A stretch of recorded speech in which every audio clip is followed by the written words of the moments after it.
Votre attention s'il vous plaît. Cet élément est en français.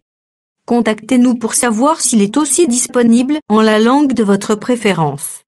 Veuillez aussi noter qu'il est en audio uniquement. Dépourvu de ce fait d'image originaire. À présent, nous vous convions à suivre, depuis christequality.com et evangileeternel.com, la rubrique Bible mot à mot, ou l'explication prophétique de toute la Bible, livre par livre, chapitre par chapitre, verset par verset, mot à mot. Elle est présentée aujourd'hui par le prophète Jean Bosco Mbombi, ministre de l'Évangile éternel. Recherchez-vous les enseignements du prophète Jean Bosco Mbombi, allez sur christequality.com ou sur evangileeternel.com/jbmbombi.html. Les enseignements sont disponibles en texte, audio et vidéo. Surtout, ne partez point sans souscrire à l'une de nos chaînes YouTube qui correspond à votre version linguistique. Souscrivez s'il vous plaît. Bonne édification au nom de notre commun Seigneur et Dieu Jésus-Christ. Amen. Gloire soit rendue au Seigneur qui a permis encore que nous soyons là pour continuer notre service. Nous sommes dans l'étude de la Bible mot à mot, toujours dans les livres d'Apocalypse. Nous continuons le chapitre 8 du livre d'Apocalypse. Là, nous allons toucher les 4 premières trompettes. Nous sommes dans Apocalypse chapitre 8, les versets 6 à 7. Et les 7 anges qui avaient les 7 trompettes se présentèrent en sonner.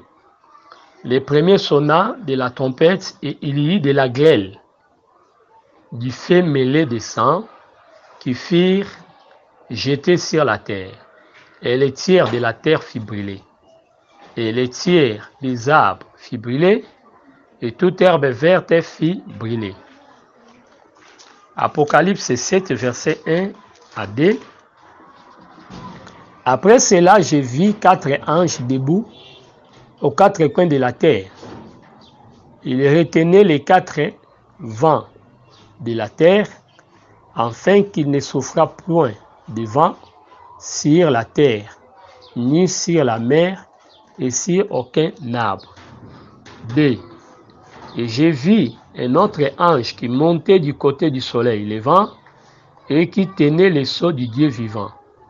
Et il crie d'une voix forte aux 4 anges à qui il avait été donné de faire du mal à la terre et à la mer. Et il dit, verset 3, ne faites point de mal à la terre, ni à la mer, ni aux arbres, jusqu'à ce que nous ayons marqué du sceau les fronts des serviteurs de notre Dieu. Que Dieu bénisse la lecture de sa parole et qu'il nous accorde l'explication ou sa bénédiction. Alors nous sommes en train de parler sur les trompettes. Quand nous parlons sur les trompettes apocalyptiques, il est question du jugement de l'Éternel. Donc là, nous sommes dans le 6e sceau, nous sommes dans les jours de l'Éternel. Lorsque vous considérez Joël 2, il est question d'une trompette, une trompette. Donc, de même dans Jérémie 25, on n'a pas parlé de cette coupe, une coupe. C'est qu'à vrai dire, il y a un seul jugement. Voyez. Mais le chiffre 7, c'est le chiffre de la diversité. Le chiffre 7, c'est aussi le chiffre de la plénitude. Donc c'est pour dire le jugement de Dieu sera diversifié. Et ce jugement-là sera un jugement plein, total. Donc qu'on ne peut pas contester ni mépriser. Donc qui sera juste. Donc c'est ça l'expression de 7. C'est comme l'évangile, il y a un seul message, mais le message de la grâce est transmis 7 fois, selon les 7 églises. Ce n'est pas qu'il y a 7 évangiles, mais un seul évangile, un seul message qu'on a expliqué de cette manière.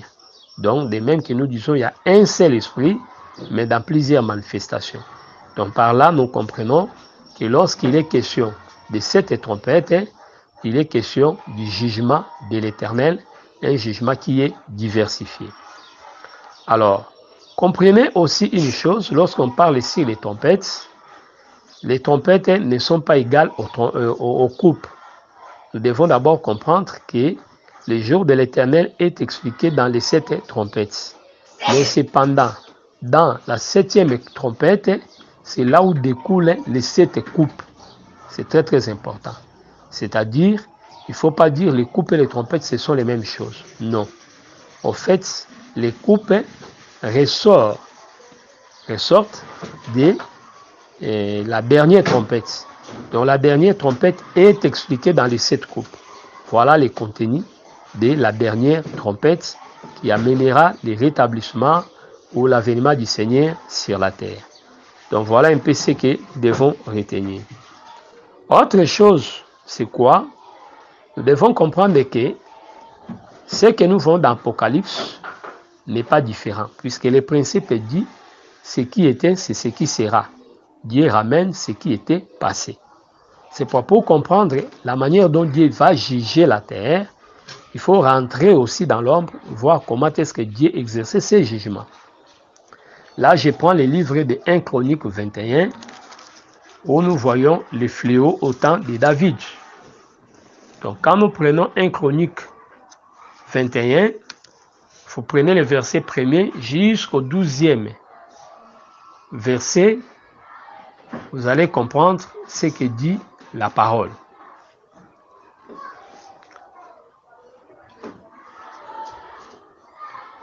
« 1 Chronique 21, nous prenons versets 1 à 12. Satan s'éleva contre Israël. Il excita David à faire le dénombrement d'Israël. Et David dit à Joab et au chef du peuple, allez, faites le dénombrement d'Israël depuis Beersheba jusqu'à Dan. Et rapportez-les-moi afin que je sache à combien ils s'élèvent. Joab répondit, que l'Éternel rende son peuple 100 fois plus nombreux.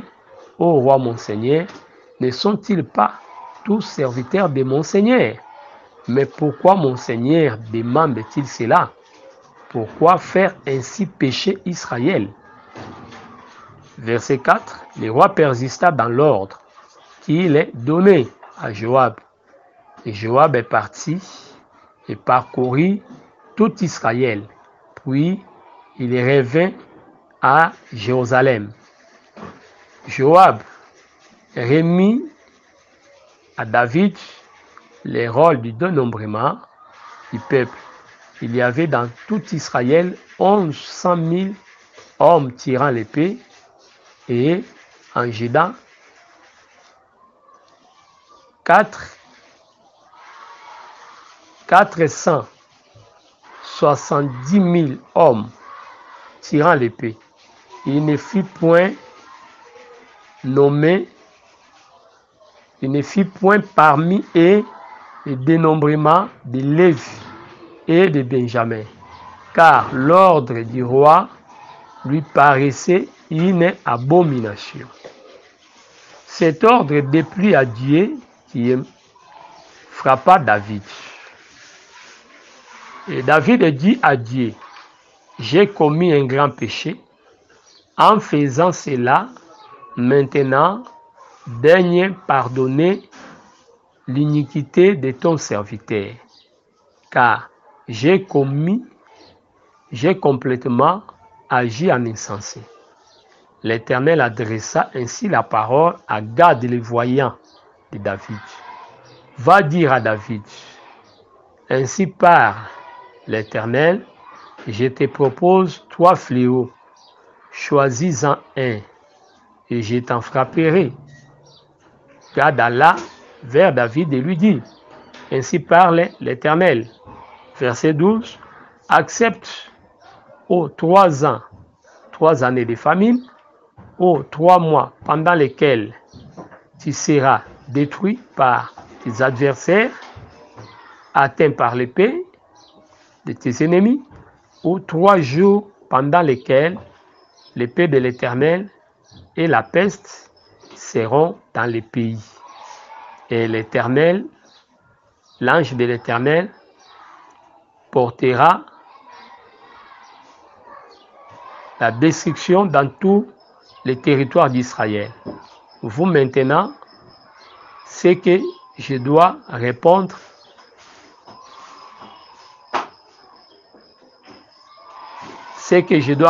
à celui qui m'a envoyé. Voilà. Donc nous comprenons ici que Dieu avait proposé 3 fléaux. Frapper Jérusalem par l'épée, par la famine ou par la peste. Donc Dieu proposa la famine, l'épée ou la peste. Or, quand nous allons dans Jérémie comme dans Ézéchiel, vous allez voir quelque part, il est dit que le Seigneur parlait aussi à ceux qui devaient échapper, qui devaient rester dans le pays de Jérusalem, qui seraient dévorés par la peste, par l'épée et par la famine. Vous voyez, lorsque les prophètes ordonnaient qu'on se rende au roi de Babylone. Donc, voilà un peu. Les ombres nous montrent déjà que le châtiment de Dieu passait par ces éléments-là. Et pour bien comprendre les fléaux, les plaies apocalyptiques, il faut rentrer en Égypte pour voir aussi comment est-ce que Dieu avait frappé. Or, souvenez-vous de Genèse 3. Quand Dieu avait frappé Adam, au fait, Dieu frappa Adam d'une manière indirecte. Dieu n'a pas maudit Adam, mais il maudit la terre. Nous savons très bien la terre maudite, c'est la personne du Seigneur Jésus-Christ qui porta notre faiblesse. Voyez, donc nous qui sommes une femme faible, lui il a accepté de porter la peine. Donc on donna notre peine à celui qui est robuste, c'est-à-dire la terre ou le Seigneur Jésus-Christ. Donc voilà la compréhension que nous devons avoir dans cette chose. Mais quand nous rentrons dans la connaissance, nous sommes en train de dire d'une manière cognitive qu'en frappant la terre, Dieu frappait indirectement Adam. Vous voyez, c'est comme ça. C'est pourquoi quand les sacerdoces lévitiques étaient rejetés, c'était indirectement le rejet d'Israël. C'est ça. Puisque la terre, c'est la mère d'Adam. Vous voyez, donc Dieu passe par la terre pour qu'il n'y ait plus équilibre entre Adam et son environnement. Et directement, Adam est atteint. C'est ça.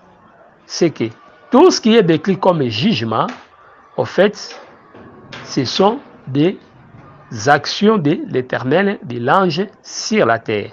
C'est l'écosystème et cela amène des conséquences sur les hommes. Tout ce qui est décrit comme fléau a pour conséquence l'épée, la famine et la peste. C'est pour lorsqu'on explique ces fléaux, vous allez voir toujours que ça touche l'environnement de l'homme. Les catastrophes naturelles comme les tremblements décrits dans Matthieu 24. Vous voyez? Donc, ce sont des choses qui vont déranger la terre. Et nous devons comprendre ça de cette manière. En outre, ne voyez pas dans les jugements des choses spirituelles. Non. Dieu agit dans l'esprit, mais les répercussions sont physiques. C'est comme la création. Dieu disait, cette parole était spirituelle, mais cette parole manifestait le physique. De même, la parole, chaque trompette, vous voyez dans la trompette, la voix tonnante, la colère de Dieu, la voix colérique. C'est cette voix-là qui manifeste les conséquences. Vous voyez? Donc, de même que la voix, la parole, amena l'enfant dans le ventre de notre sœur Sarah. Donc, la parole est créatrice. C'est pourquoi il faut retenir ça comme ça, que le son de la trompette est génératrice de tout ce qu'il y a comme conséquence. Voilà la chose que nous devons retenir. C'est pourquoi nous disons que les fléaux ne sont pas spirituels. Quand nous présentons des fléaux spirituels, ça n'amène pas la crainte. Or, il faut bien prêcher ces choses pour amener la crainte. Voyez, l'enseignement de l'enfer récite depuis l'enfance. Nous savons que dans cet enseignement-là, il y avait aussi beaucoup de fausseté sur l'enfer. Mais néanmoins, ce tourment-là éternel ces tourments-là, tels que présentés, le tourment n'est pas éternel, c'est un langage, ces tourments-là, tels que présentés, ça a amené la crainte. Vous voyez? Donc, ça a amené les gens à se convertir, puisque personne ne voulait être jugé de telle manière. Donc, c'est pourquoi nous disons que l'enseignement sur les trompettes, au fait, c'est pour avertir l'épouse. Mais il faut que ça soit bien présenté pour amener la crainte. De même qu'on a montré à Abraham le pays, et il en a désiré. Il a quitté pour aller à cause de cette promesse. Vous voyez, quand le pays est bien présenté, quand la beauté du pays est bien présentée, les gens ont soif. Les gens ont la faim de ces pays. Ils vont désirer les pays. Ils vont abandonner Moab pour rentrer avec Naomi. Donc voilà ce qui doit être l'objet de notre prédication. Donc nous devons bien prêcher aussi les jugements pour amener la paix et la crainte de Dieu. Vous voyez, la paix qui amène la crainte de Dieu. Donc c'est comme ça. Lorsque Dieu frappa Uza, on dit David y père de l'Éternel. Vous voyez, donc la mort d'Uza suscita la crainte. Donc il y a des choses, il y a des messages que nous devons présenter au peuple pour susciter la crainte, parmi lesquels il y a les trompettes que nous devons bien expliquer pour que les gens essaient de réaliser les malheurs qui attendent la terre et qu'ils puissent chercher à fuir la colère à venir. Donc voilà ce que nous devons comprendre. La première trompette, Apocalypse chapitre 8, le verset 7. La première trompette. Refais encore la lecture. La première, les premiers sonnats de la trompette, il y eut des grêles et du feu mêlé de sang qui furent jetés sur la terre, et les tueurs de la terre fit brûler, et les tiers des arbres fit brûler, et toute herbe verte fit brûler. Alors remarquez, ce qui est touché, c'est les tiers.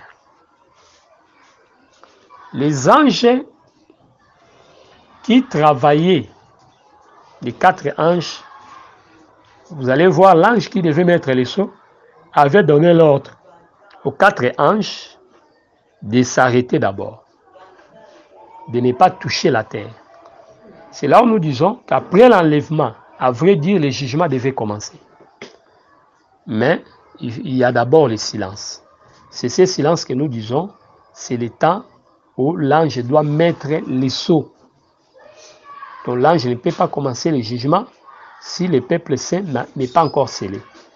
On avait expliqué cela avec Ézéchiel 9, où on avait expliqué que les gens avaient les instruments de destruction, mais toutefois l'homme vêtu en blanc, qui avait l'écritoire, devait d'abord arrêter la colère, devait procéder au sceau de Dieu. Voyez, et après le scellement, c'est alors que ceux qui avaient les instruments de destruction devaient travailler. Les 4 hommes sont repris ici comme étant les 6 hommes plutôt d'Ézéchiel sont repris ici comme étant les 4. C'est la même pensée. Dans les 6 comme dans les 4, nous voyons le Seigneur lui-même. Voyez, donc quand il est dans la nature du 4 et des 6 là, nous les voyons comme l'homme. Voyez, les juges. Voyez, mais de l'autre côté, dans les 4, nous voyons la pensée des 4 êtres vivants. Donc voilà ce que nous devons comprendre. Alors, là nous disons que le jugement commence après le scellement. C'est pour lorsque nous positionnons les jugements, nous disons que le jugement commence après le silence. Donc la première moitié là, nous avons 3 ans et demi. La dernière semaine a 7 ans. Dans les 7 ans, nous divisons ça en 2. Nous avons 3 ans et demi et 3 ans et demi. Les premiers 3 ans et demi, ce qu'on appelle la première moitié, nous divisons ça aussi en 2.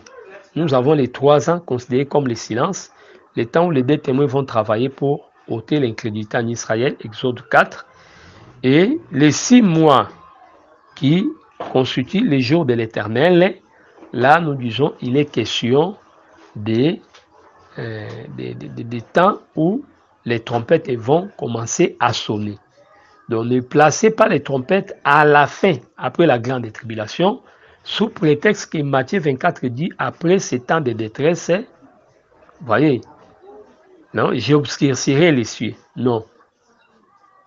Comprenez que lorsque les deux témoins frappent sur la terre, c'est déjà le jour de l'Éternel. Mais retenez seulement que le jour de l'Éternel a un débit, et puis il y aura un temps mort pendant la grande tribulation. Dieu ne va plus frapper la terre, et après la grande tribulation, dans la période de la prolongation des temps, Dieu va reprendre encore à frapper la terre. Donc voilà les 2 temps où le jugement va se dérouler. Alors ici, nous voyons les problèmes de grêle. Or, quand vous voyez Job en parlait. Job parlait que Dieu a un dépôt de grêle. L'ombre de cette chose, il faut aller aussi à Sodome et Gomorrhe et en Égypte. Le livre de Job 38 explique que Dieu a un dépôt de grêle réservé pour les temps de colère. J'aimerais lire cette portion de l'Écriture. Job 38, nous prenons le verset 22. Es-tu parvenu jusqu'aux amas de neige? Une question. As-tu vu les dépôts de grêle? Verset 23, Job 38, 23. Que je tiens en réserve pour les temps de détresse, pour les jours de guerre et de bataille. Voyez, Job 38, 22 à 23 explique clairement qu'il y a un jour de guerre, un jour de bataille, que nous appelons le jour de l'Éternel. Mais ça, les dépôts de grêle expriment seulement la colère cachée dans le cœur de Dieu, la rancune qu'il a vis-à-vis des habitants de la terre. Donc, au moment opportun, il attend seulement le temps. Voyez, c'est en ce moment-là que l'ange va descendre et débuter le jugement sur la terre. C'est très très important. Alors, retenez que c'est ce dépôt-là qui va fournir le jugement pour la première trompette, ainsi que pour les coupes. Lorsque nous allons toucher les coupes, nous allons voir aussi les grêles vont intervenir. Donc, ici nous disons, la grêle dans la pensée d'une pierre, là nous disons que le Seigneur lui-même comme pierre, ici la pierre ne vient pas pour secourir, mais la pierre vient pour détruire. Voyez, donc ça vient pour écraser. C'est ça l'objectif. On nous présente les faits.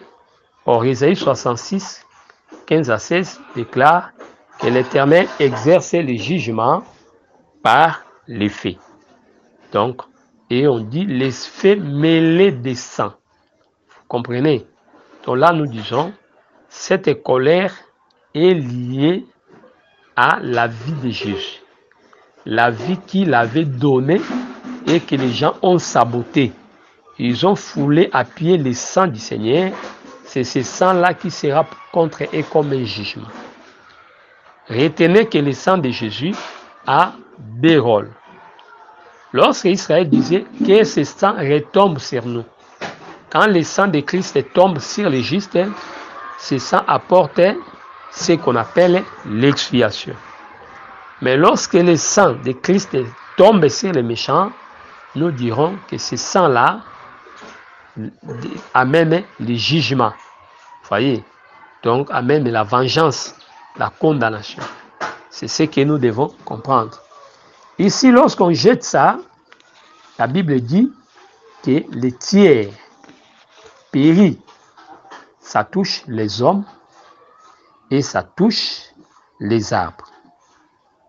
Quand nous voyons l'effet sur les hommes, nous allons dire il est question de la peste. L'effet sur les hommes, ça va susciter des maladies. Vous voyez, ces brûlures-là vont entraîner des maladies, vont entraîner les complications, comme en quelque sorte, ça va augmenter les problèmes de l'infection dans le corps des hommes, les brûlures, puisque même à la manière des hommes comme ça, les brûlures restent une porte ouverte de l'infection. C'est pour après une semaine de brûlures, l'infection s'installe. C'est pour quand un corps soignant soigne les brûlures, il les fait avec beaucoup d'attention et de prudence. Il faut des précautions pour éviter les pires. Donc, c'est un terrain très glissant qui demande beaucoup de prudence. Voilà ce que nous devons comprendre. Alors, ici, nous sommes en train de dire que les brûlures, les grêles qui tombent restent spirituelles. Mais physiquement comme ça, vous n'allez pas voir ça. Donc, physiquement comme ça, les gens ne vont pas voir ça, mais il y aura des phénomènes naturels. Je donne un exemple.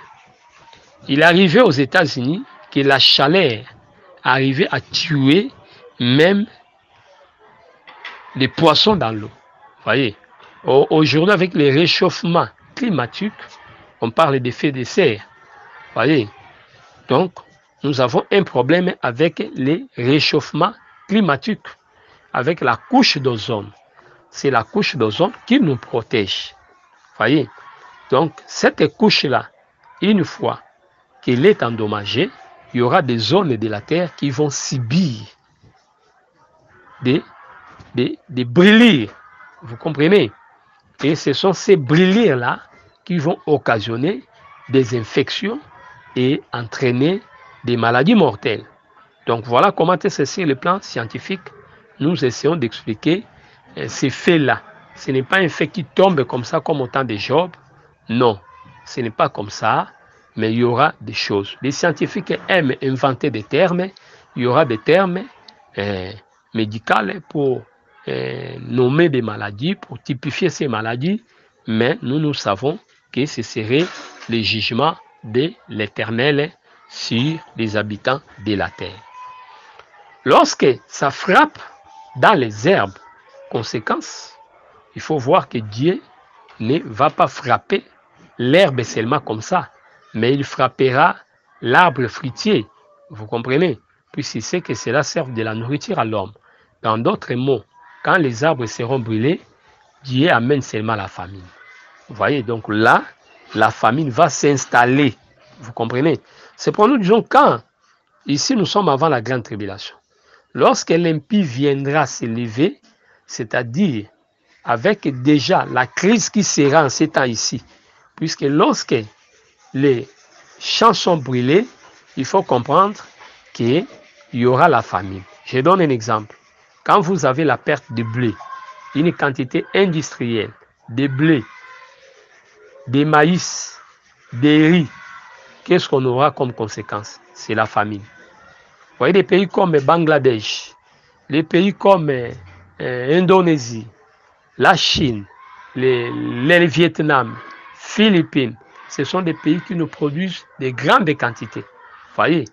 Mais une fois brûlé, des faits naturels s'élèvent sur les champs, ça brûle. Le blé, vous voyez, qu'est-ce qu'on aura comme conséquence? Une famine.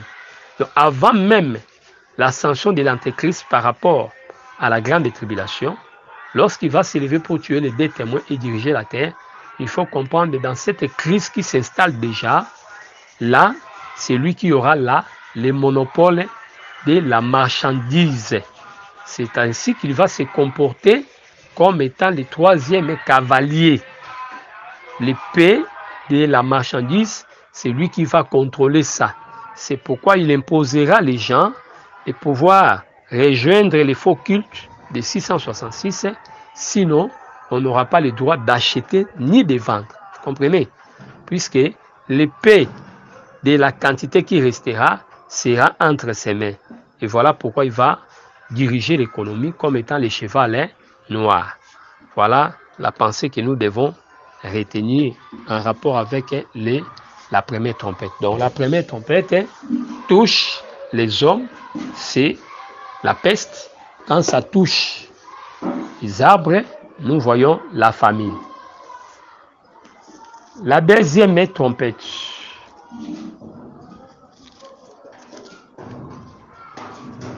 Deuxième est trompette. Apocalypse 8, verset 8.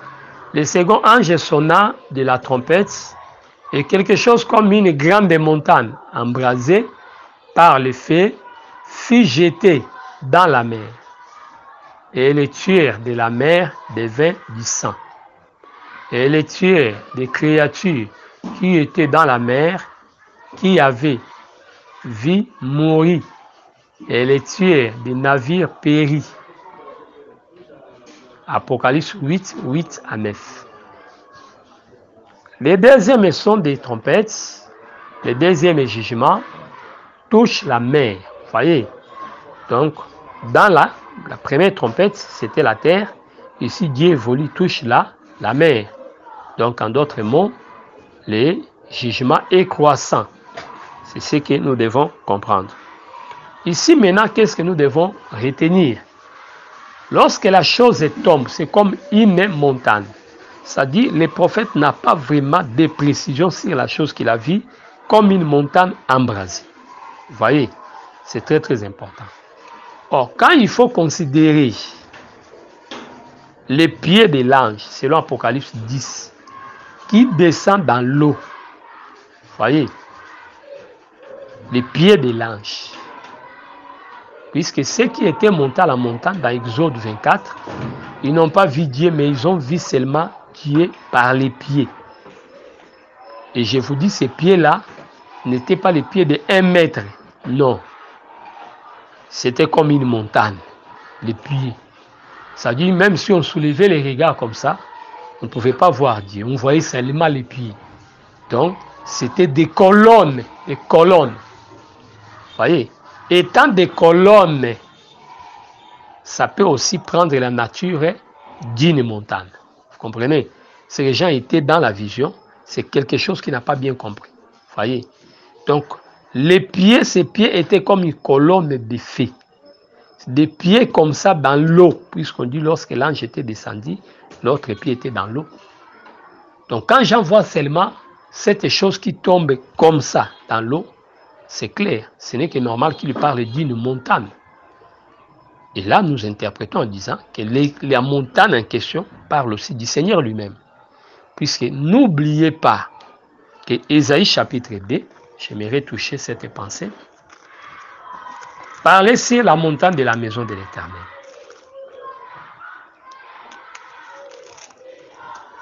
Là, je prends la maison de l'Éternel comme la maison d'Israël, mais dans laquelle où on trouvera la montagne. Cette montagne, c'est Christ. Lorsqu'il viendra, c'est lui qui sera la montagne dans la maison de l'Éternel. Voyez, la montagne là, c'est aussi une connaissance qu'on trouve dans la maison. Qui est cette maison? C'est Christ. Donc, j'ai défini la maison comme Christ, j'ai défini la maison comme Israël. Quand Israël est la maison, la montagne dont il est question ici, c'est la personne de Christ. Mais quand cette maison de l'Éternel devient Christ lui-même, c'est-à-dire la montagne qui est dans cette maison, c'est sa connaissance. Vous voyez? Donc là, nous comprenons que l'homme élevé parle aussi d'une montagne. Mais ici, vous allez voir, l'Écriture déclare comme ceci. Je lis Ésaïe chapitre 2. Prophétie d'Ésaïe fils d'Amon sur Juda et Jérusalem. Il arrivera dans la suite des temps que la montagne de la maison de l'Éternel sera fondée sur les sommets des montagnes, qu'elle s'élèvera par-dessus les collines, et que toutes les nations y afflueront. Des peuples, verset 3, s'y rendront en foule, et diront, venez et montons à la montagne de l'Éternel, à la maison du Dieu de Jacob, afin qu'il nous enseigne ses voies. Voyez, donc Dieu va enseigner par la montagne. Donc là, nous disons que la montagne était une montagne de grâce. Vous comprenez? En ce moment-là, ça transmettait la connaissance. C'est la première venue de Jésus-Christ. Mais ici, dans le contexte du jugement, nous disons, la montagne ne porte plus l'effet de saphir, mais la montagne prend la nature des fées. C'est pourquoi on les présente comme une matière, comme une montagne embrasée. Vous voyez? Donc, c'est le temps du jugement. Donc, nous comprenons d'abord dans cette montagne les pieds des reins là qui descendaient. Le Seigneur, comme une montagne, ses pieds prenaient aussi la nature du montagne. Et comme ce sont des pieds des reins embrasés, c'est pourquoi on parle d'une montagne embrasée. Vous voyez? Mais quand vous allez chez les scientifiques qui ont aussi traité l'Apocalypse, ils s'imaginent d'un météorite, que quelque chose comme une montagne, ce serait un météorite qui va tomber sur la terre. Donc, de toutes les façons, nous ne rejetons pas cela. Dieu peut aussi agir de la sorte. Mais ce qui importe plus ici, c'est la conclusion, les conséquences de cette montagne. Or, les conséquences, on décrit sur les créatures de la mer, on décrit aussi sur les navires.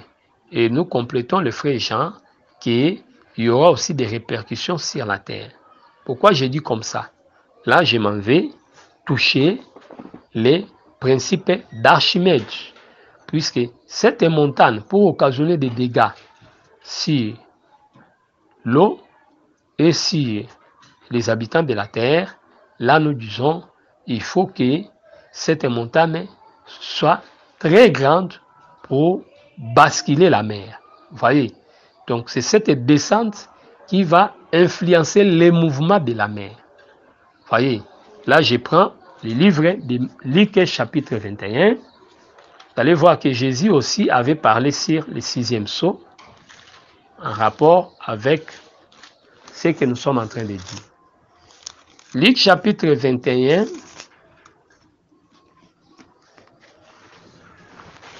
nous prenons le verset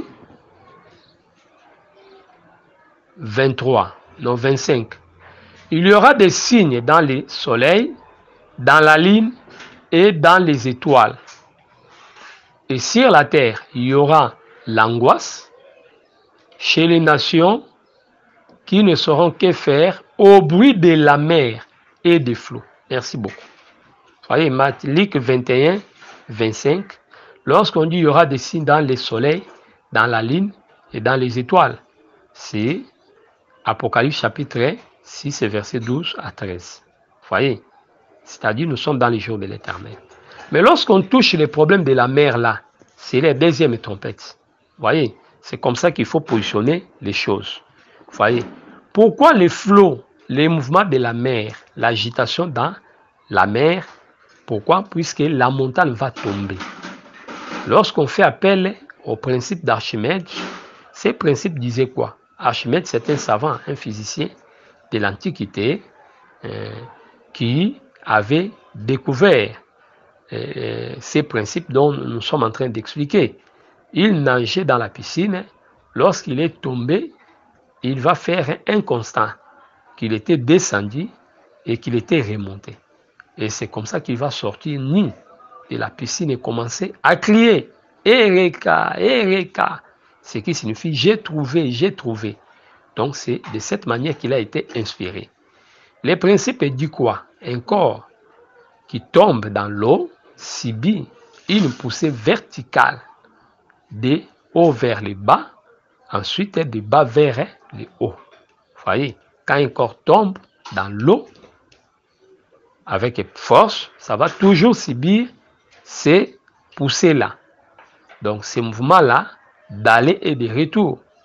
Donc, et la quantité du liquide qui sera déplacée reste proportionnelle à la masse du corps qui tombe dans l'eau. Vous voyez, c'est ce principe qu'on a utilisé pour mettre en place les bateaux, les grands bateaux. Vous voyez, donc c'est pour dire c'était une grande contribution pour la science ou pour les mondes. Alors ici nous parlons d'une montagne qui tombe. Donc là nous disons que la loi d'Archimède va intervenir. Par la pesanteur, le corps va descendre. et le corps étant grand comme une montagne, ça va occasionner le déplacement des eaux. Et ces eaux, par compensation, vont migrer vers la terre. Et c'est ce qu'on appelle le tsunami. Donc, ce que nous avons vu avec le tsunami, ces fameux tsunamis, va se répéter au son de la deuxième trompette. C'est très très important. Conséquence, il y aura des conséquences sur la terre. Voyez ce qui était avec les tsunamis. Donc là, nous disons que nous complétons les prophètes en disant qu'il y aura aussi des dégâts dans les villes. Donc l'homme aussi sera touché, malgré qu'on touche la mer, mais l'homme sera touché par ces fléaux-là. Alors, de l'autre côté, nous disons que ces mouvements-là, les gens verront ça, les mouvements de la mer. On va parler peut-être positionnement de la Lune, positionnement du Soleil. Les gens qui font des études, ils vont faire beaucoup de commentaires. Mais spirituellement, ce serait la chute de la grande montagne, de quelque chose comme une grande montagne que nous définissons comme le pied de l'ange qui va en quelque sorte déranger la terre, les eaux plutôt. Donc c'est ça les problèmes. Donc là, nous sommes en train d'expliquer que les navires, face à ces mouvements, il y aura perte des navires. Or, quand il faut parler des navires, il y a des navires entreprises dans lesquelles on fabrique des sardines. Vous voyez? Donc directement, tous ces gens-là ne vont plus travailler. Ça va occasionner des chômages. Les gens qui partent à Mwanda, les douaniers qui travaillent dans nos ports, vous voyez, à Douala, il n'y aura pas de bateaux, il n'y aura pas de navires.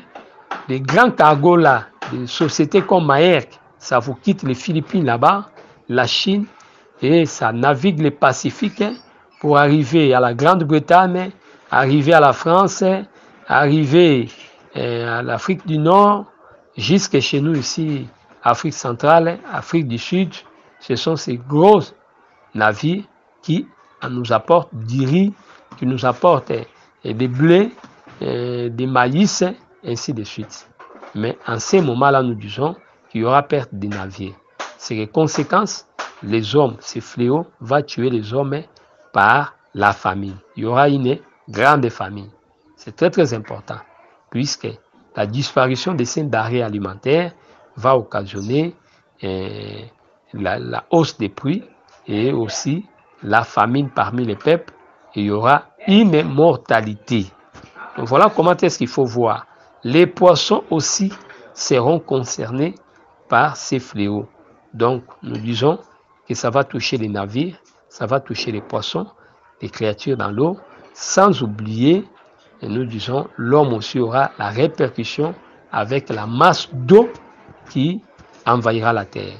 Donc voilà comment est-ce que Dieu frappera les hommes. Alors quand on ne sait pas faire une bonne lecture, on ne verra pas ça. Et les méchants vont encore déranger ce qu'on appelle ils vont déranger, se moquer de la prédication. Donc c'est ce que nous devons comprendre. Donc c'est quelque chose que nous devons comprendre. Ça va se passer de la sorte. Alors, qu'est-ce que nous devons encore comprendre? Nous devons aussi retenir que, à part ces fléaux, il y aura un autre fléau. Il y aura un autre fléau. Alors ici, nous prenons le livre d'Apocalypse, chapitre 8. Apocalypse, chapitre 8.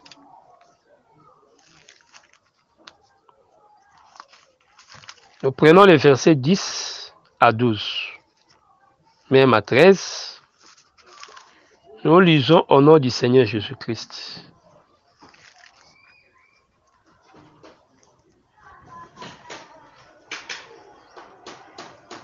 Apocalypse 8, 10 à 13. Le troisième ange sonna de la trompette,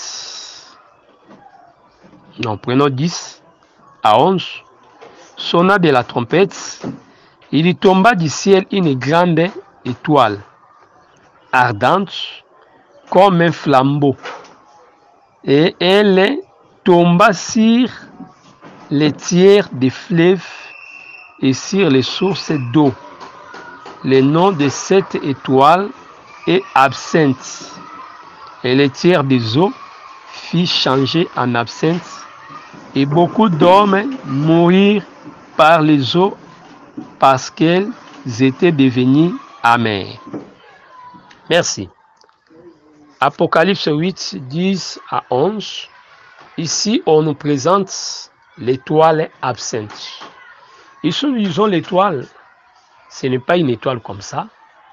Mais quand vous allez dans Apocalypse 9, vous allez voir que l'étoile est là, c'était tout un ange.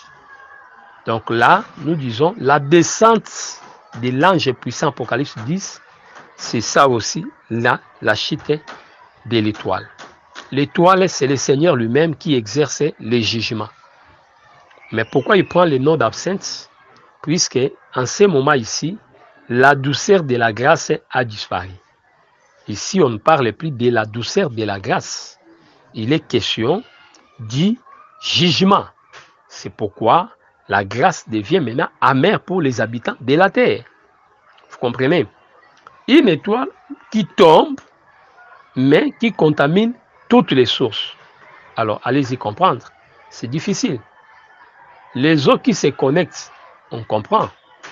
Là, nous disons, ça tombe ici, et puis ça va contaminer les autres. Mais par exemple, les fleuves jettent dans les mers. Les eaux de la mer ne rentrent pas dans les fleuves. Même si la mer est contaminée par l'absinthe, mais les eaux, ça ne va pas entrer dans les fleuves. Mais ici, on dit toutes les sources. C'est que l'étoile en question, c'est une étoile mystère. C'est une étoile qui est omniprésente. Vous voyez, il est descendu, mais il touche toutes les sources. C'est le Seigneur qui était capable de se faire voir à plus de 500 personnes à la fois. Il agit directement. Vous comprenez? Donc c'est pourquoi nous disons que l'absinthe en question, il est question du Seigneur lui-même. Mais ici, nous sommes au temps du jugement où il deviendra amer. Il deviendra amer pour les habitants de la terre. Vous voyez, la douceur de la grâce ne sera plus là et la grâce deviendra amère, la grâce deviendra jugement. C'est comme ça que Dieu va frapper les habitants de la terre. Sur le plan physique, les eaux empoisonnées, c'est comme les maladies qui paraissent, c'est-à-dire Dieu va frapper par la peste. Les eaux empoisonnées, c'est comme lorsque nous prenons les eaux parasitées. On fait l'amibiase. Donc, en ce temps-là, il y aura une maladie qui paraîtra par rapport à l'empoisonnement des eaux. Vous voyez, mais en fait, ce serait une chose spirituelle. Or, quand l'Éternel agit, il agit avec son armée. Vous voyez, dans la Bible, on parle des sauterelles. Mais n'oubliez jamais, les virus aussi aujourd'hui, nous avons des virus. Vous voyez, puisque la Bible dit, si tu n'obéis pas, c'est écrit dans Deutéronome 28, si tu n'obéis pas, vous voyez, et Dieu a parlé des maladies comme en Égypte. Vous comprenez? Donc là, vous allez voir que les eaux seront empoisonnées. C'est comme ça qu'il faut voir les choses. Lorsque l'eau était changée en sang, c'était aussi les eaux empoisonnées. Vous comprenez? Donc c'est comme ça qu'on ne pouvait plus boire. Donc là, nous disons qu'il y aura une maladie qui va naître en ces temps-là par rapport aux eaux et ça va déranger beaucoup de gens. Les chimistes, les scientifiques donneront leurs théories comme d'habitude, mais nous savons seulement que c'est les doigts de Dieu, c'est la main de l'Éternel. Encore une fois, c'est la peste qui s'ajoute pour frapper les habitants de la terre. On va terminer avec la quatrième trompette, Apocalypse 8, 12 jusqu'au verset 13. Le quatrième sonna de la trompette et le tiers du soleil fit frapper. Et la ligne, le tiers de la ligne, le tiers des étoiles, afin que les ciels, les étoiles, afin que les tiers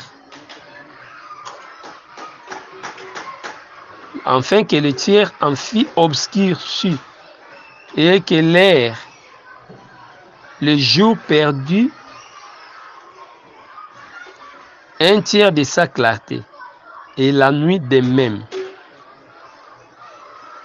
J'ai regardé, verset 13, Apocalypse 8 et 13, j'ai regardé un aigle qui volait au milieu du ciel, disant d'une voix forte, malheur, malheur aux habitants de la terre, à cause des autres sons de la trompette, des 3 anges qui vont sonner. Voyez. Donc là, nous disons que les jugements sont croissants. Voyez. Ils montent en crescendo. Voyez. On dit que à part les 4 ici, il y a 3 autres encore. Malheur, malheur, c'est-à-dire ce sont des grands malheurs. Donc c'est que nous devons comprendre. Mais retenez que les grands jugements sera lorsque les coupes, la trompette prendra la nature de coupe. Là, nous sommes au temps de la prolongation avec la 7e trompette qui va nous amener au règne de Christ sur la terre. C'est très très important. On y arrivera. Mais ici, nous voyons qu'on frappe le soleil. Ici, nous ne disons pas il y a destruction du soleil. On ne peut pas prêcher comme ça. Si le soleil est détruit physiquement comme ça, chers frères, la terre aussi va disparaître. Puisque la terre est un élément du système solaire. C'est-à-dire, quand on parle du système solaire, on veut seulement dire que ces planètes-là vivent à cause ou grâce au soleil. Donc c'est là où on a vu le soleil comme un dieu, puisqu'il pourvoit, il donne la vie à la terre. C'est très très important. Donc n'allez pas dire que dans ces fléaux ici on frappera. Même quand la Bible dit, selon Psaume, que nous allons marcher à la clarté du Seigneur, on ne serait plus éclairé par ce soleil ici. Cela signifie pas le soleil ici. Même le soleil ici sera toujours au millénium. Aussi longtemps la terre est là, le soleil sera là. La disparition du soleil, c'est la disparition de la terre. Mais le soleil là, on veut seulement dire, le roi qui règne aujourd'hui, c'est un soleil. Mais en ce moment-là, on ne dépendra plus de lui. Aujourd'hui, c'est lui qui influence la terre. Mais la terre, au règne millénaire, sera influencée par le soleil qui est le Seigneur Jésus-Christ. Les jours à 12 heures. Si nous prenons 12 divisé par tiers, par 3, nous aurons 4. C'est qu'à vrai dire, le jour va perdre l'éclat dans 4 heures. Là, il faut voir 2 heures avant midi et 2 heures après midi. Là, nous serons dans une situation où les soleils vont commencer à s'élever autour de 8 heures et le coucher du soleil autour de 16 heures. C'est-à-dire le processus de la photosynthèse sera réduit, avec comme conséquence une mauvaise croissance des plantes. Ça va aussi affecter l'économie, c'est-à-dire la germination des plantes, et conséquence on aura la famine, puisque la croissance sera retardée, il y aura perte de croissance de 1 tiers, toutes ces choses, vous voyez les 1 tiers, 1 tiers, 1 tiers, et on aura comme conséquence la famine aussi sur la terre. Ça va seulement venir aggraver la situation. N'oublions pas que le soleil, c'est aussi un grand désinfectant de la terre. Vous voyez, mais quand le soleil réduit son éclat, cela signifie aussi que le pouvoir de détruire les germes pathogènes sur la terre, quand nous parlons des germes pathogènes, ce sont les microbes capables de provoquer des maladies en nous. Ces microbes reprendront la virulence et pourront nous déranger. C'est-à-dire on sera en face des maladies qui vont naître. C'est que là, Dieu est frappé par les pestes. Voilà ce que nous devons comprendre. Et autre chose, il faut savoir que nous bénéficions de la vitamine E par le soleil, et c'est ces vitamines C qui entrent dans le corps. Ça permet l'absorption du vitamine D dans les os, et nous aurons là ce qu'on appelle la fabrication de la moelle osseuse pour que nous ayons les globules rouges, globules blancs et les plaquettes. Or, globules rouges, ça intervient dans notre vie si nous respirons à cause de ça. Il y aura la mortalité à cause de l'insuffisance de la moelle osseuse. Vous voyez, tout ce qui se passe dans le corps pour qu'il y ait fabrication, je ne vais pas emprunter des termes trop médicaux, ça va déranger vous qui nous écoutez. C'est-à-dire, nous disons que tout ce qui se passe dans l'os pour qu'il nous ayons la formation du sang, ce processus sera perturbé. Et on aura des cas des anémies. Vous voyez, donc les gens vont commencer à vivre la diminution du sang. Donc ceux qui sont prédisposés vont vite mourir. C'est déjà un problème. Chez les enfants, ça va aussi occasionner beaucoup de mortalité. À moindre fièvre, il y aura directement un problème de transfusion, anémie. Ça va occasionner la mortalité. Donc Dieu fera par la peste. Il y aura ascension des maladies et de l'autre côté, la moelle ne va pas bien fournir les anticorps. Conséquence, il y aura ce qu'on appelle des maladies. On était résistant à telle maladie, mais comme le système immunitaire devient déficient, il n'y a pas assez de globules blancs pour défendre le corps sera envahi par des maladies. Dieu frappe encore par la peste. Et enfin, il y aura des plaquettes qui seront mal formées. Nous aurons des cas d'hémorragie. Nos enfants qui vivent déjà avec l'hémophilie, type A, type B, des gens qui ont des problèmes, des hémorragies dentaires, ils auront des problèmes. Donc même les femmes, il y aura des femmes qui vont commencer à saigner longuement. Puisque même les règles, pour que ces processus s'arrêtent, il faut les plaquettes. Mais pendant les règles, on va assister à des métrorragies. Quelqu'un qui faisait 3 jours de règles, mais il en fait peut-être une semaine et on aura des cas de mortalité, des complications d'infection et encore une fois, Dieu frappe par la peste. Voilà comment nous devons comprendre ces choses sur le plan physique. Donc le Seigneur va frapper la terre comme d'habitude. Il n'y a rien de nouveau par la famine, par l'épée et par la peste. Donc voilà ce que nous devons comprendre. Et ici, pourquoi l'épée va intervenir? Puisque on va assister à de longues nuits ténébreuses. Puisque la lumière du soleil, de la lune et des étoiles vont disparaître. Les jours seront courts, c'est-à-dire on va vivre une situation des équinoxes. Les jours courts, les nuits longues. Et les nuits là, ténébreuses, ça va augmenter aussi ce qu'on appelle la criminalité. Vous voyez, là, Dieu utilise les hommes pour tuer leurs frères. La criminalité et conséquence, Dieu a frappé par l'épée. Donc, vous qui avez des moyens, qui avez un peu de manger, de nourriture plutôt, les autres qui en manquent viendront chez vous avec l'épée et conséquence, il y aura la mort. Tous ces cycles, toutes ces conséquences, ça provient de l'Éternel. Donc, il faut voir ça comme ça.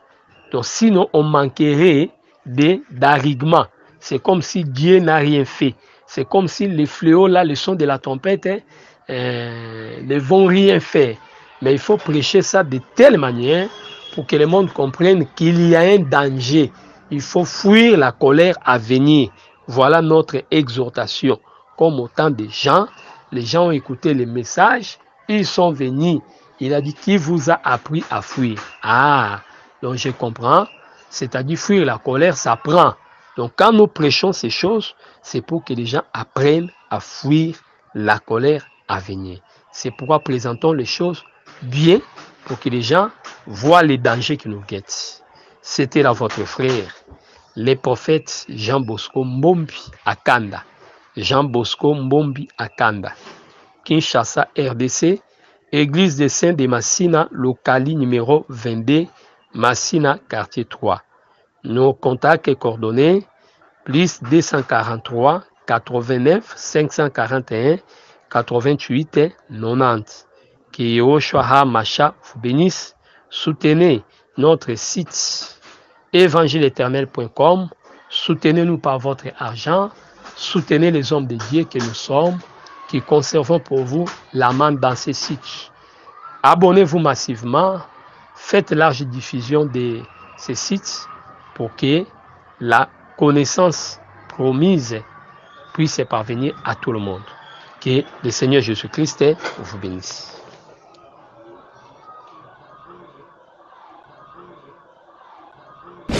Merci d'avoir suivi ce message et que Jésus-Christ vous bénisse. Si vous avez une question à l'intention de l'homme de Dieu, si vous voulez que l'homme de Dieu prie pour vous, si vous voulez vous confier à l'homme de Dieu, ou si vous voulez tout simplement bénir l'homme de Dieu, contactez-le directement si ses coordonnées sont disponibles depuis sa page. Sinon, contactez-nous et nous lui transmettrons vos préoccupations. N'oubliez pas de faire un tour à notre page évangélisation pour voir en quoi vous pouvez vous rendre utile à Christ par cette œuvre. Que Dieu vous bénisse tous. Amen. ChristQuality.com.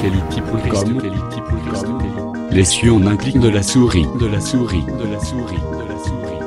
Évangile-éternel.com. Le site de l'Évangile éternel. Christ et Quality Fondation, équilibrer la manne ramassée dans le désert de sorte que chacun ait un eumère.